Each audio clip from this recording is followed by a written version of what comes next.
Mga bata, para ipagpalawak natin ang ating pag-uusapan ngayon, may mga dalawang panig po tayo.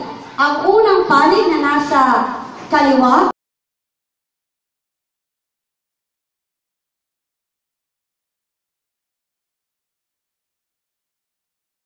Christine, Jessie,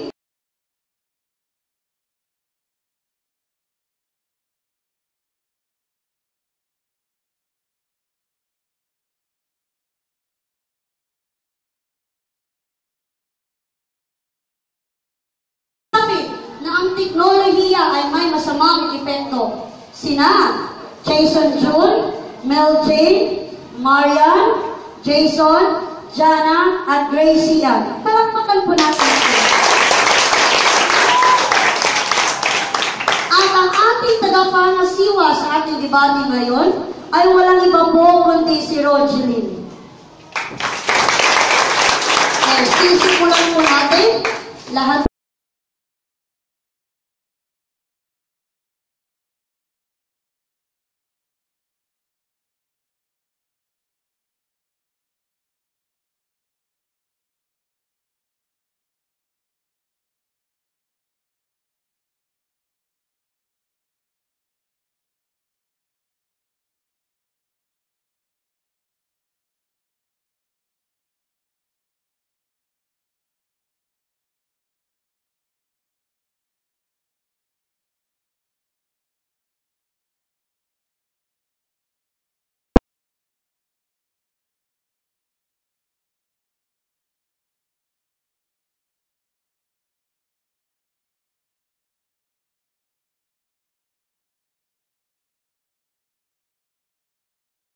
Landas. Pakinggan po natin ang kabilang mga sariling opinyon.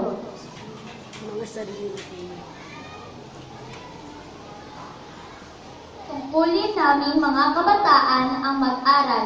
Kapag kami ay napagod na sa pag-aaral, sa pagre-review, halimbawa sa pagsusulit, dalawa ang maaari namin gawin.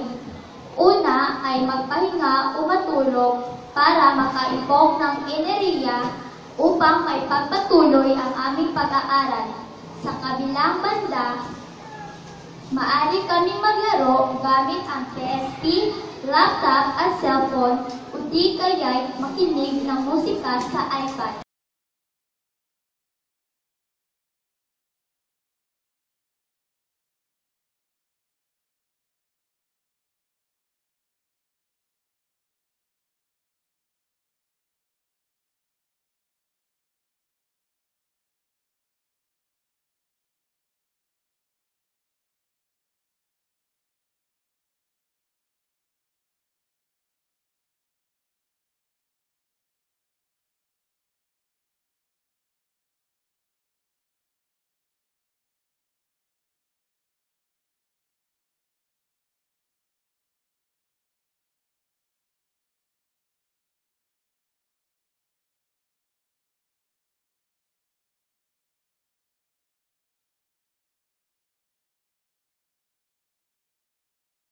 Marami rin itong modelo na mas lalong naghihikayat ang mga kabataan upang bilhin at tangkilikin. Isa sa mga features ng cellphone ay ang uso-usong text messaging. Sa ngayon kasi, ito na ang pinakamabilis na komunikasyon na ipapadala sa pamamagitan nito ang lahat ng gusto mong sabihin sa iyong kausap kahit saan at kahit kailan.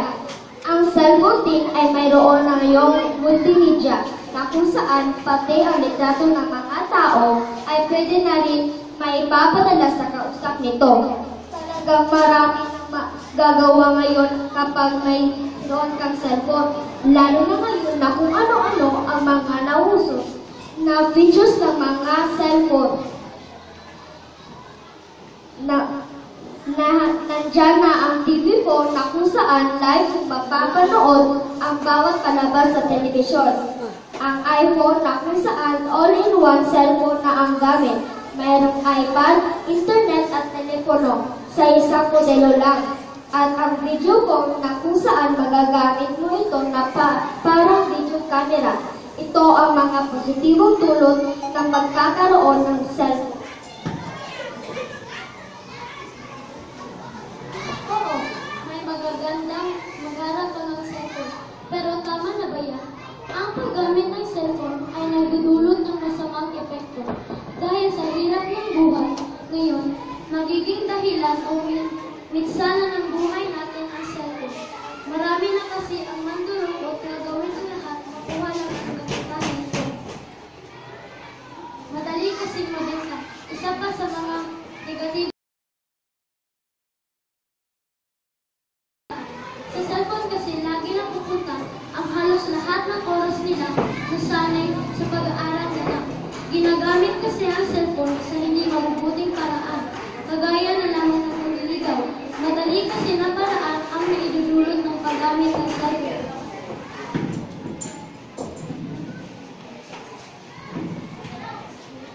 Ang pangalawang patok na gamit ng teknolohiya ay ang computer. Halos lahat ata ng mga tahanan ay mayroong computer. Marami kasing gamit ng isang computer lalo na sa mga kabataan ngayon, tulad namin. Isa sa mga gamit nito ay ang pagbibigay ng internet. Alam naman natin halos lahat ng impormasyon ay nakukuha na ngayon sa internet. Bukod sa mga libro na ginagamit ng mga estudyante, dito rin sila kumukuha ng dagdag ng impormasyon. Ang computer din ay mayroong mga Microsoft Word, PowerPoint, Excel at marami pang iba na tumutulong sa paggawa ng mga research work, report sa eskwelahan o trabaho. Mas mapapabilis kasi ang paggawa ng mga sulatin kapag computer ang ginamit. Ang computer din ay nagagamit sa mga paglalaro ng mga video games. Ito'y batok na batok lalo na sa mga kabataan. Nadadownload na kasi ang halos lahat ng mga laro sa computer, kaya maraming kabataan ang nahihikayan na maglaro nito.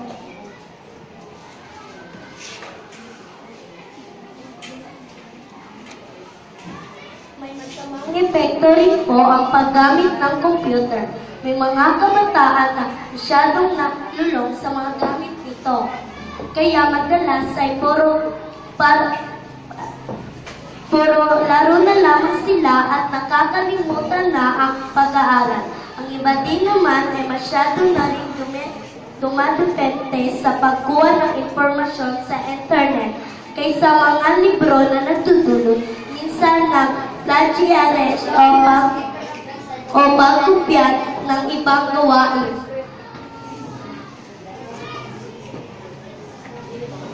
Lahat kayo ay may magagandang opinyon at puno-puno ng mga impormasyon na nagsasabi na ang teknolohiya ba ay nakakabuti o nakakasama. Ipagpatuloy na po natin ang ating aktibidad ngayon.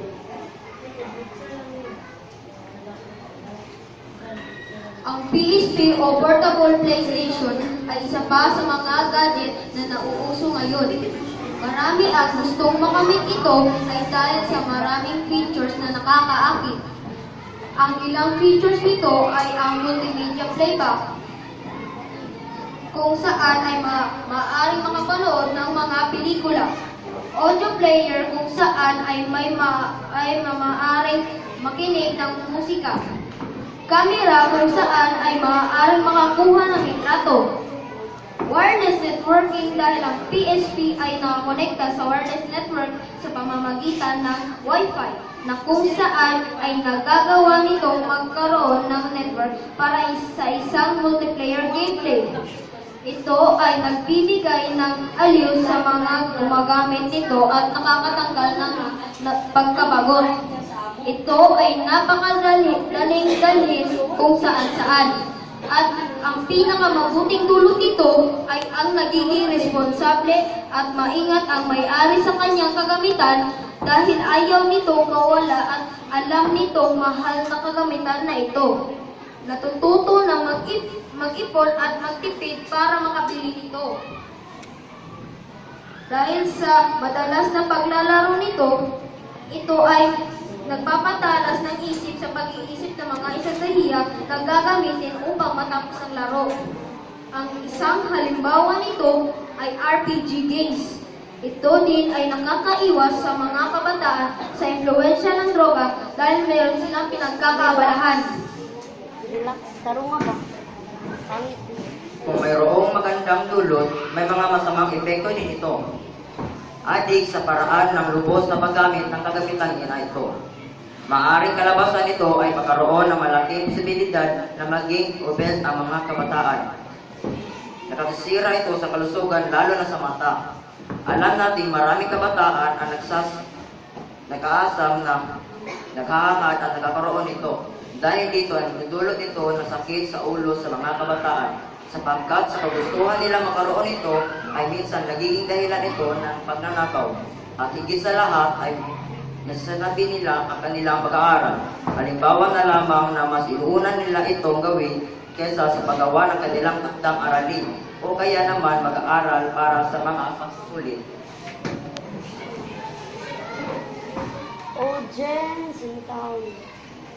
Isa pang gadget na patok sa mga kabataan ay ang iPad na tila ay hindi na nila iiwan sa bahay kapag umaalis o bumibiyahe. Tulad ng BSP ay may magagandang features din ito kaya sobrang lakas ng hatak nito sa kabataan. May mga iba't ibang klaseng laro. Contacts kung saan maaaring ilagay ang mga numero ng mga tao. Notes kung saan maaaring ilagay ang mga importanteng gawain. At ang iba pa ay calendar, alarm clock, photos, kung saan ay makikita ang mga ilang larawan na inilagay at stopwatch. At ang pinakamalaga ay ang music. Dito nakalagay ang madaming genre ng musikang pinakikinggan ng mga kabataan. Ang mga kabataan tulad namin ay na-appreciate ang iba't ibang genre ng musika at kami ay kinahihiligan ang pakikinig ito. Ito ang nagsisilbing paraan ng pagpapahinga, pagtatanggal ng stress, at magkaroon ng oras sa aming mga sarili. Nagiging responsable at maingat din ang mga kabataang mayroon nito. Nakakabuo ng pagkakaibigan at nakakadagdag sa paghahalubilo sa iba't ibang tao. Dahil sa pakikinig ng music gamit ang iPad, ito ay nagdudulot ng pagkabingi dahil sa lakas ng volume. Nagiging addict din ang mga ito sa sobrang paggamit. Hindi alam ng mga kabataan na dahil sa paggamit ng iPad ay lumiliit ang kita ng mga Filipino at foreign artists dahil imbis na bumili ng original na album o CDs, ay nagda-download na lang ang mga kabataan sa LimeWire o iTunes.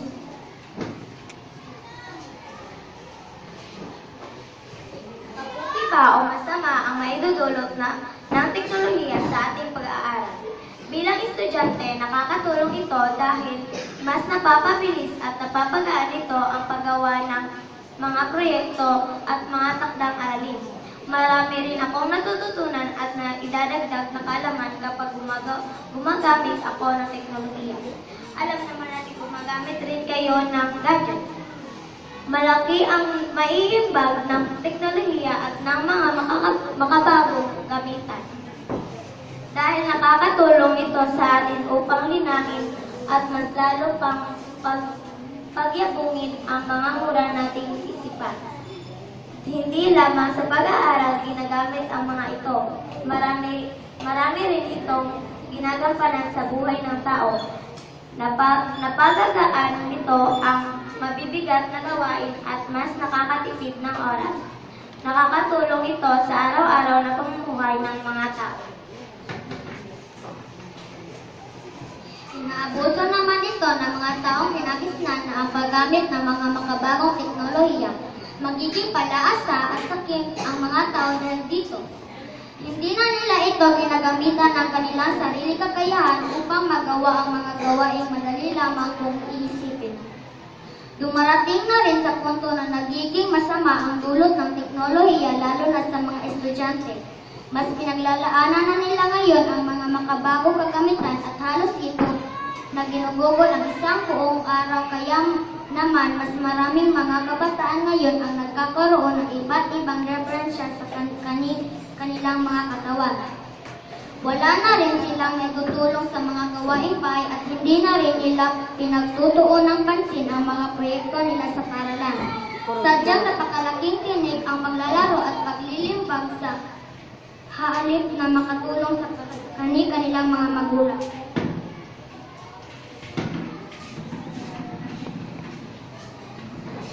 Bilang konklusyon, masasabi natin na napakarami ng naitulong ang teknolohiya sa ating buhay. Lahat ng sektor sa ating komunidad ay madarama ang kahalagahan ng makabagong teknolohiya sa pang-araw-araw na pamumuhay. Kahit na ang mga trabahador na nasa ibang bansa ay madali lamang makausap ang kanilang mahal sa buhay at madali din makarating ang pera para sa kanilang pamilya. Ang mga imposible dati ay kaya nang gawin ngayon.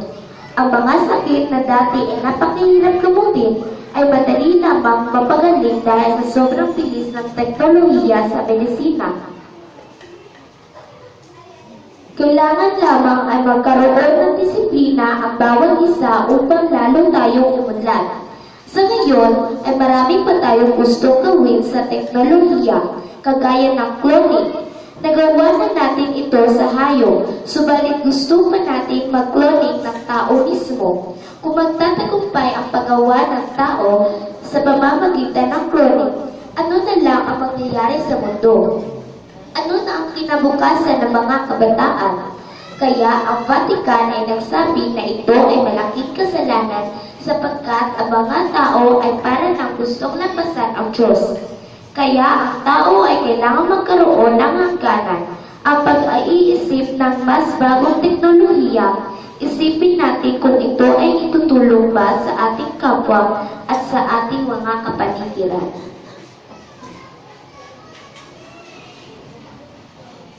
Maraming salamat sa inyo, mga estudyante ko.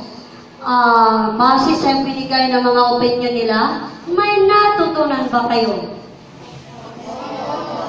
Okay. Ang teknolohiya ba nakakatulong o Cellphone, computer, para mapabilis ang paghahanap ng sagot. Okay, palakpakan po natin sila. So, base sa inyong mga opinion nila, ang teknolohiya ay nakakatulong. Agree o hindi? Agree. Okay, ito ba'y nakasasama? Agree o hindi? Agree. Okay, ang teknolohiya ay nakakatulong.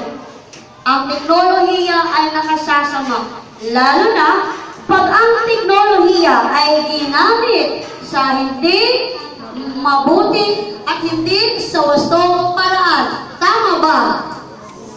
Tama ba? Yes, ma'am. Okay, very good. So to end our, bago natin tapusin ang ating diskusyon ngayon, okay, tingnan nyo muna ang ating isang munting video presentation.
Salamat po sa inyong lahat. At ang dalawang panig po, bigyan po natin sila ng masigabong palakpakan. May natutunan ba kayo sa ating ginawa ngayong hapon na ito? Okay, uulitin ko. Ang teknolohiya ba nakadudulot na mabuti sa atin o hindi? Nakakatulong ba o hindi? Okay, ito ba nagdudulot ng masama sa atin? Hindi, sure mo? Okay, bilisan. Teknolohiya ay nakakatulong o hindi? Nakakatulong. Nakasasama o hindi? Okay, pag hindi gamitin ng maayos. Maraming salamat po sa inyong lahat. Maraming salamat sa mga aking mga estudyante na nandito, na nagbigay ng kanilang mga opinion. Maraming salamat din po sa aking mga kasamahang guro. Palakpakan po natin sila. Palakpakan po natin ang ating mga sarili.